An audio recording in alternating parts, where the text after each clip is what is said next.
Hi, everybody, and welcome back. A lot of ground to cover this last day of the week for us at Your News Today. First, I did have a program last evening, and if you catch the beginning of it, which did start a few moments late, my apologies, and that was on me.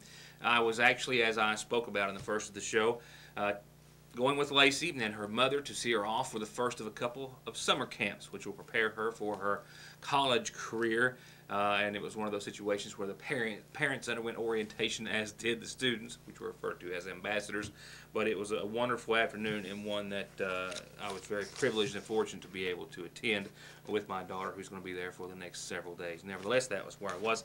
I came in to the office this morning realizing that a question that has been asked a great many times over the past couple of months nearly has been answered. We do have a ruling, as many of you have heard, issued by the Kentucky Court of Appeals. We'll go into that as much as possible and as time allows this evening, and a statement from Judge Harden per a fiscal court meeting which was almost held this afternoon. There is a great deal of questions that I have been asking throughout the entire day as to the situation at hand and what lies ahead for not just the position of Judge Executive, but for the County of Magoffin. I have many answers, many questions I do not have answers to, but we'll be sharing as much information with you, and I'll talk to as many people, share with you the conversations that I've had with as many people as I've been able to come into contact with on the matter over the course of this afternoon. And very little else except for your weather, some announcements, mind you, and a few other things of business. Tragically, though, I do have to mention that I have very little information, but do know that details have limited details, mind you, been released that a teenage boy lost his life after being struck by a train in Floyd County sometime earlier this afternoon. Now, tied up here, I only know that he was struck by the train in the community of Garrett. His name has not been released as of airtime. No reason as well for why the teenager was on the tracks at the time, and no other details, but just a sad and terribly tragic incident and accident in Floyd County, claiming the life of a teenager there.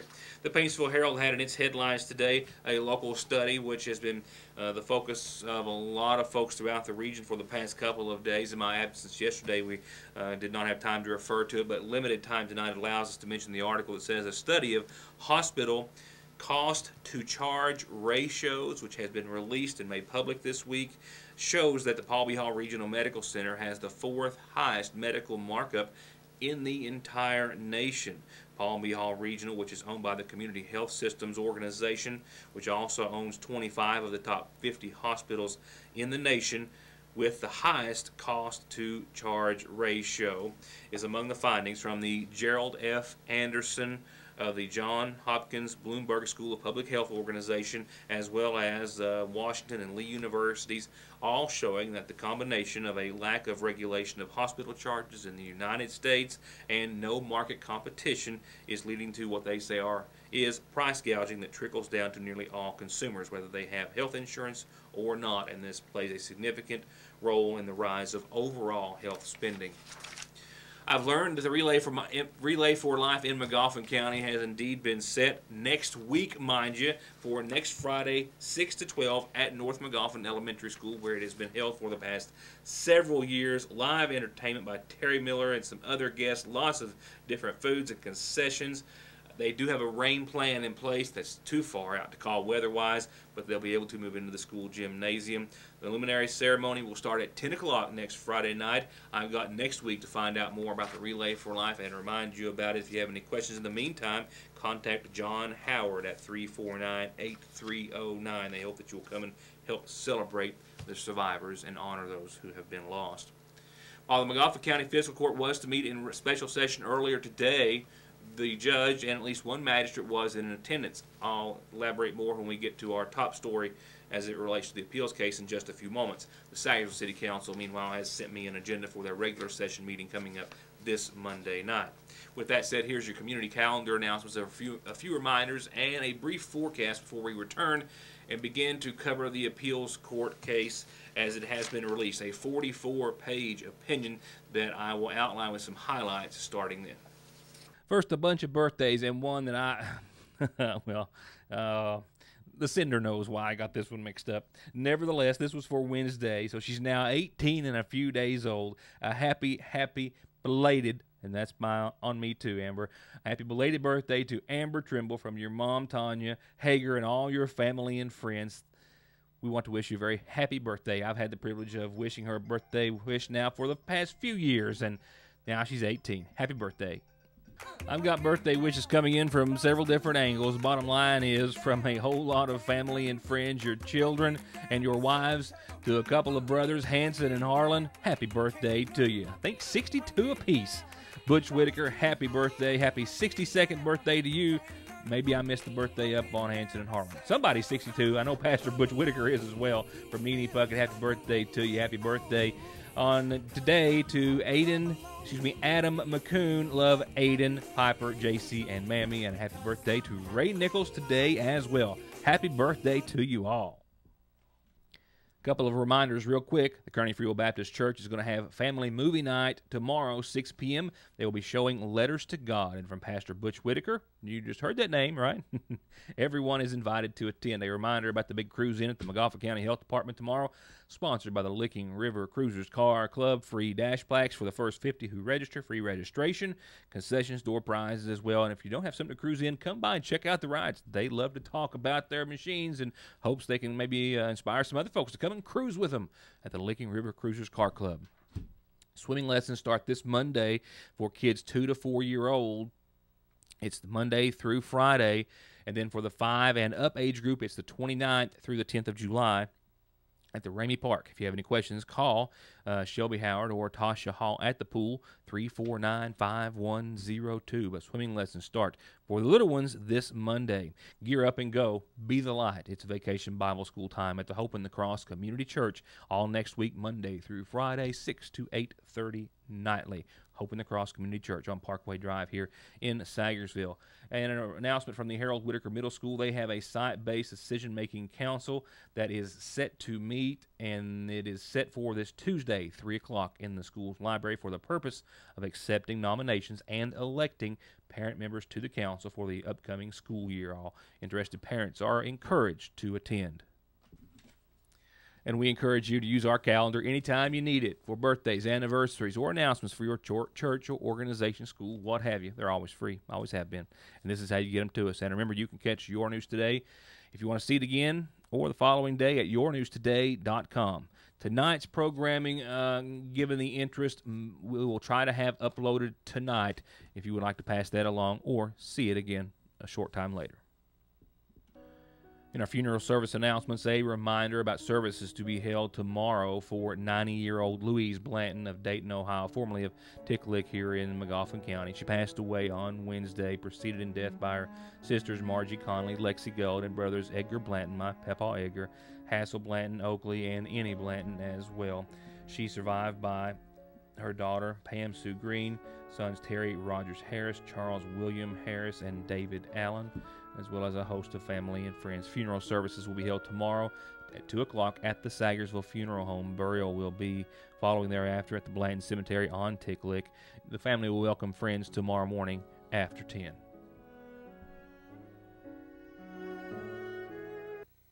Hey guys, Jason Weffenstedt, sales manager at the all-new Hutch Chrysler Dodge Jeep Ram in Paintsville, Kentucky. But as you can tell behind me, we're just weeks away from opening our brand new dealership, and we want to invite everybody down to take a test drive and be entered to win a free vacation package from Hutch Chrysler Dodge Jeep Ram in Paintsville, Kentucky. They're only weeks away from their grand opening, but they're open for business today. So come in and get entered for a vacation package to be given away at the brand new Hutch Chrysler Dodge Jeep Ram in Paintsville. 297-5066.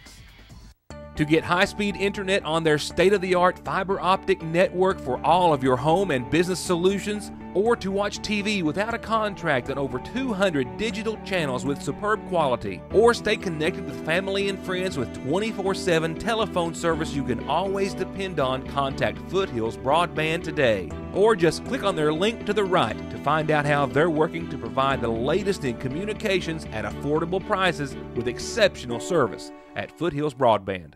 Following the November general election in McGoffin County for the second time in 2 election cycles, a lawsuit challenging the results of the McGoffin County Judge Executive's race. Judge John David Preston heard that second lawsuit beginning on February the 9th of this year. 4 days, 37 witnesses were called. His verdict was to vacate the office of McGoffin County Judge Executive, deeming that race unfair, not declaring a winner therein. An appeal was filed, as you well know, on behalf of Magoffin County Judge Executive Charles Hardin and the Magoffin County Board of Elections. They heard, that being the appeals court, a 3-judge panel of which heard those arguments on April the 14th. Now, just a couple of days before the 2-month time frame had passed since that initial hearing, we have a decision in the case. Today, that 3-judge panel, by a vote of 2-1, returned a decision upholding the trial court's position.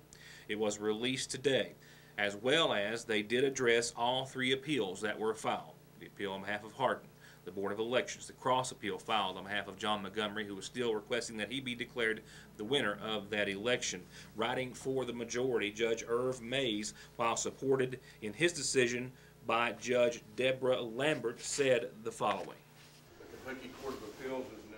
This Sunday would have marked 2 months that the Kentucky Court of Appeals has had the case and all 3 appeals.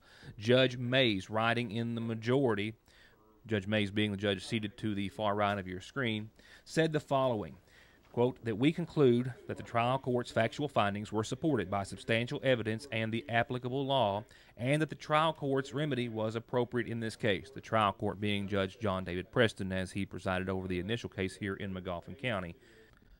Mays wrote that the trial court found substantial evidence regarding violations of the Corrupt Practices Act and other misconduct relating to voting on Election Day. The evidence of vote buying and vote hauling is particularly disturbing, considering the history of such misconduct in Magoffin County. The Attorney General's office was monitoring the election based upon the history. Even though the evidence, he says, of vote buying was limited to a few particular instances, the open conduct of those instances suggests a far more pervasive practice.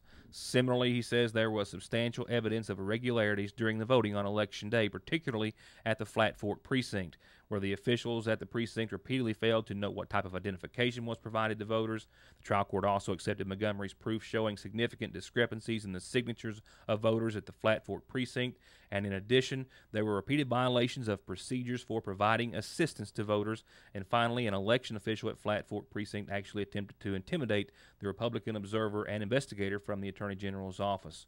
And the practices outlined by the trial court are deeply disturbing and illustrate, they say, the precise reasons why the Corrupt Practices Act was adopted. Such conduct of an election is simply unacceptable. However, quote, we agree with the trial court that Montgomery failed to show that this misconduct alone affected the outcome of the integrity of the election. The problems with the absentee voting, they say, go far deeper. The abnormally high number and unusual proportion of absentee votes raises suspicions from the onset, and the statutory violations involving the absentee voting process in Magoffin County range from merely technical to significant. While the regulations and procedure described in the absentee voting law should be followed by the officers, substantial compliance is sufficient if the proper ends are reached. Taken separately, he says they might be inclined to find that the board substantially complied with the statutory requirements, but altogether they present a highly troubling picture of the board's non-compliance with the statutory process. The most concerning matters, he says, involve the clerk's violations of the statutory requirements for accepting absentee ballot applications.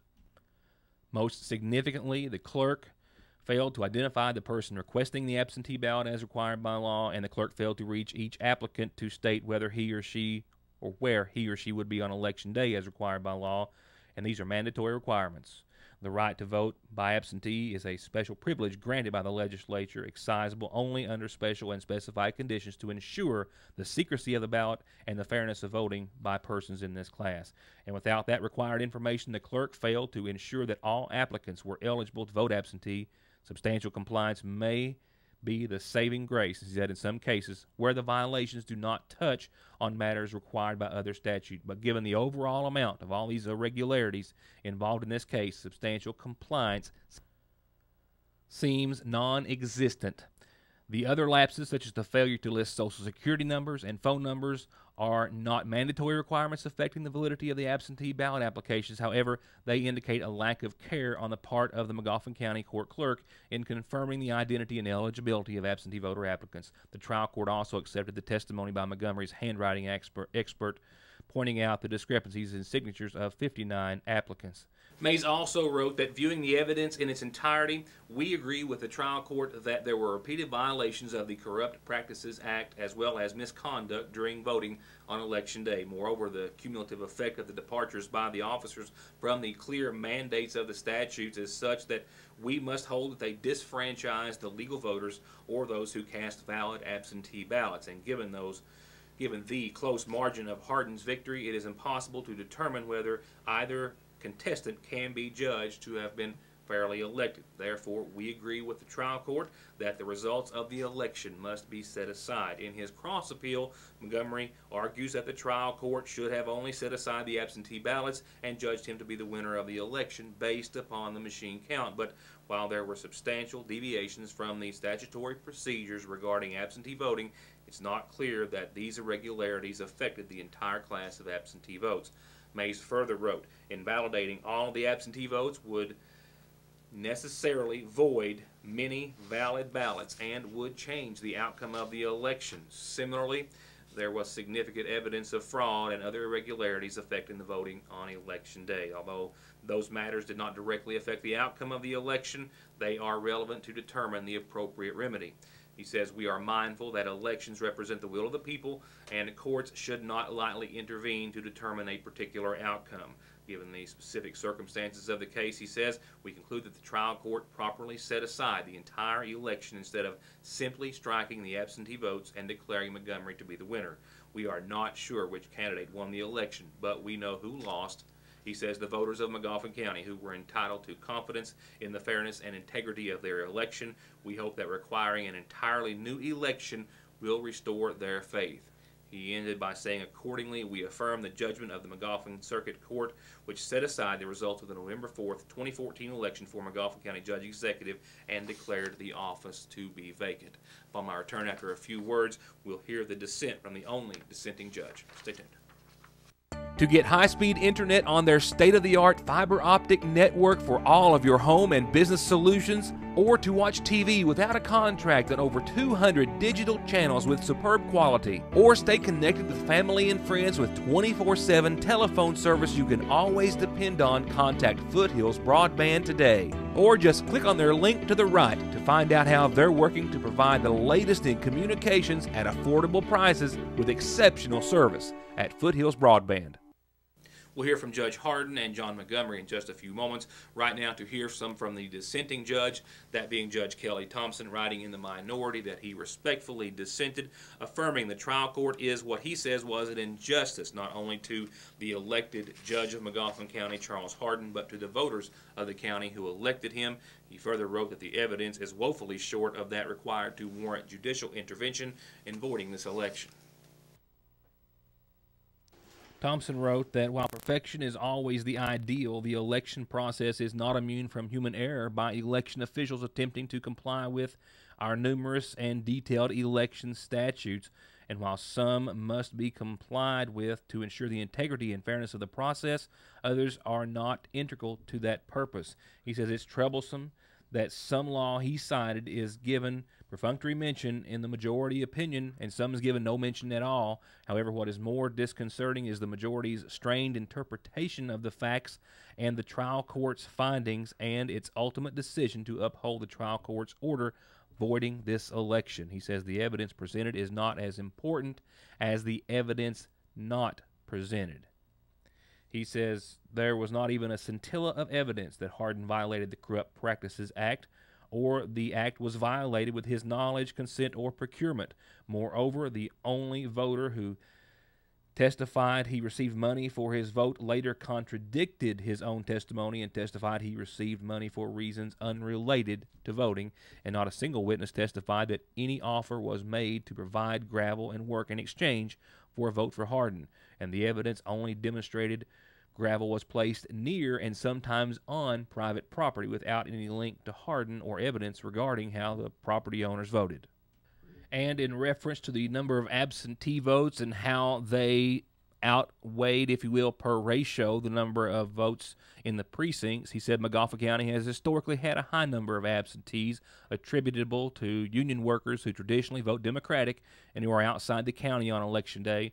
and the high voter turnout was attributable to local and national races that were of significant interest.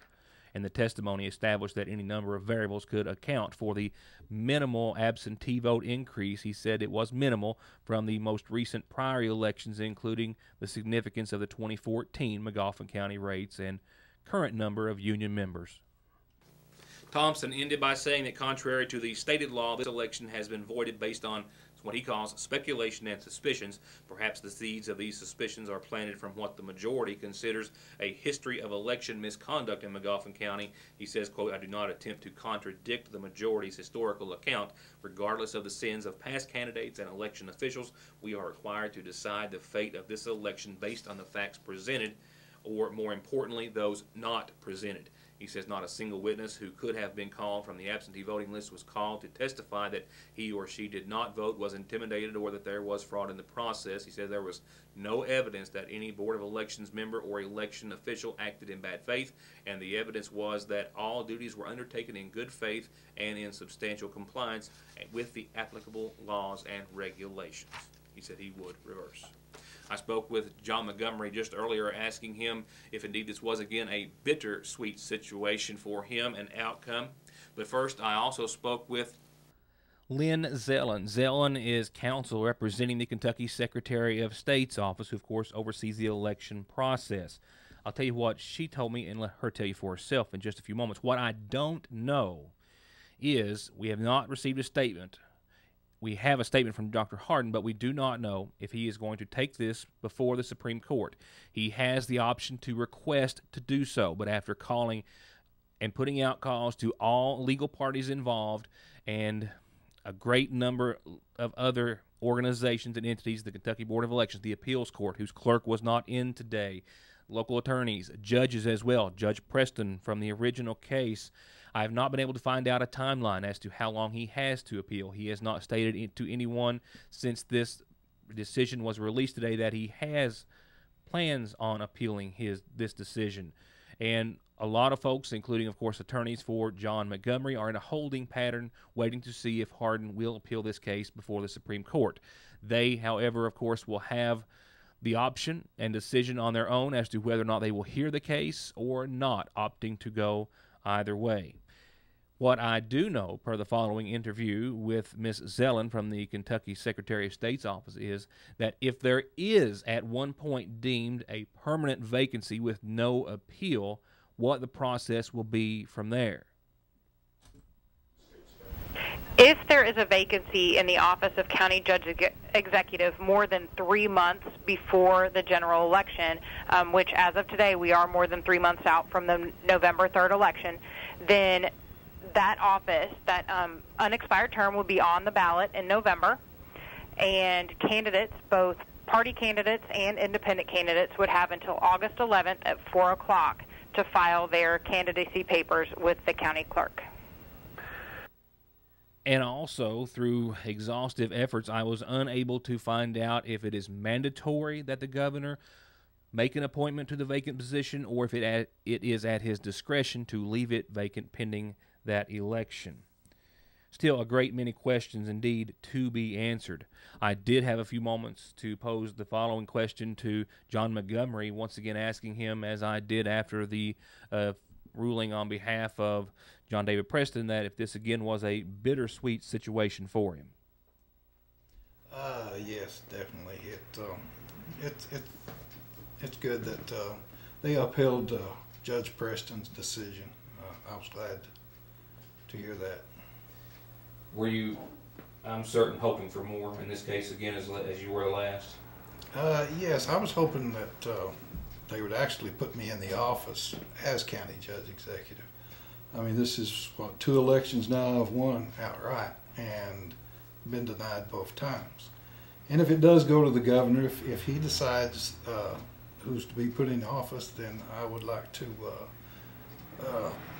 ask that he make a bipartisan selection on this and put me in the office, and let's put this behind us. Let's have some closure for the voters of Magoffin County. That was my next question, and you referred to it some there, but for what reasons, including the fact that you've been through this procedure 2 arduous times. Now, what reasons do you think that the governor should have for appointing you to the position, should it come to that? Yeah. Well, my honest campaign shows that I run an honest campaign and I run an honest office. That is what we need to address here. We need to have some honesty in the county and get rid of this political corruption. I also spent some time today reaching out to Bud Adams, the attorney who represents Dr. Charles Hardin, as well as Hardin himself, who was present for a planned 4 o'clock special session meeting. Just as a precaution, with the assumption that there would be no fiscal court meeting, as the appeals court had deemed the office of McGoffin County Judge Executive vacant as of their 10 o'clock issuance early this morning, we contemplated the fact that there would be no fiscal court meeting. But as a precaution, I did send a camera to the fiscal court meeting just to make sure, indeed, Hardin was present. Now, I only have some still video of a brief statement that he made. We can tell you that Magistrates Bucklermaster and Matthew Wireman were not in attendance. I am also, for a brief telephone conversation, able to say that Wireman was not going to be in attendance on his assertion that there would be no legality to the meeting if the judge's office was indeed proved to be, as it was, vacant by the appeals court. While the meeting still did not take place officially, Hardin did issue a brief statement saying that there would be some direction made to the deputy judge, and that apparently is going to be, per his remarks, to start to put into place efforts to have a county shut down the county government before the 1st of next month. The appeals court, I'm not quite sure what that means in the short run. I do know that we would have to advertise for a second reading of this to the other two magistrates to tell me when they would like to meet. I don't see any reason to waste the county's money. I will direct the deputy judge to begin to prepare this county for a shutdown as of July the 1st, to say and to describe all essential personnel and to justify them being able to continue. Then we will run that by DLG and find out, and the county attorney, and find out if they agree with us. My understanding is now the only 3 people that would be here for sure would be the county road foreman, Gerald Salyer, the treasurer, Kyla Keaton, whoever the judge is. Thank you for your attendance. And with that, more next week. And only seconds to give you a brief Licking Valley RACC forecast that has clouds continuing to move in tonight in a low of 65, followed by partly sunny skies. We'll see a threat of some showers and storms on your Saturday to the tune of about 40% after some patchy AM fog. And that threat of showers and thunderstorms will continue throughout your weekend, as will the 80s, upper 80s, and even some 90s throughout your forecast thereafter. For now, thank you for watching. We hope you have a wonderful weekend, and good night.